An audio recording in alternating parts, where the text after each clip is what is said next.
ఎప్పుడైనా ట్రావెల్ చేస్తున్నప్పుడు ఇలా చెట్లకు వేలాడుతుండే గోళ్లను చూసారా? వీటిని గిజిగాడు గూళ్ళు అంటారు. వీటికి చాలా స్పెషాలిటీ ఉంటుంది.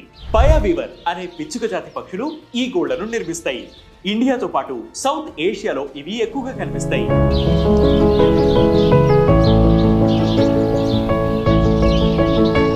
ఈ పక్షులను తెలుగులో గిజిగాడు అని అంటారు.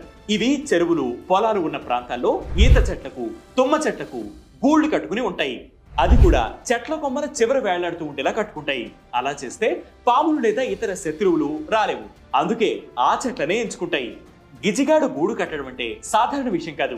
ఈ గూళ్లను పూర్తిగా మగ పక్షులు కడతాయి. ఆడపక్షులు పిల్లల్ని పోషించే బాధ్యత తీసుకుంటే గూళ్లు నిర్మించడం మాత్రం మగ పక్షుల పని. చక్కని ఇంజనీరింగ్ ప్రతిభతో అందంగా గూళ్లను అల్లి ఆడ గిజిగాడిని ఆకర్షిస్తుంది. ఆడపక్షికి ఆ గూడు నచ్చితే మగపక్షి మిగతా నిర్మాణాన్ని పూర్తి చేస్తుంది. అందులో ఆవాసం ఏర్పరచుకుని జీవనం గడుపుతాయి. ఒకవేళ ఆడపక్షికి ఆ గూడు నచ్చకపోతే మగ గిజిగాడు ఆ గూడును వదిలేసి కొత్త గూడును అల్లడం మొదలు పెడుతుంది.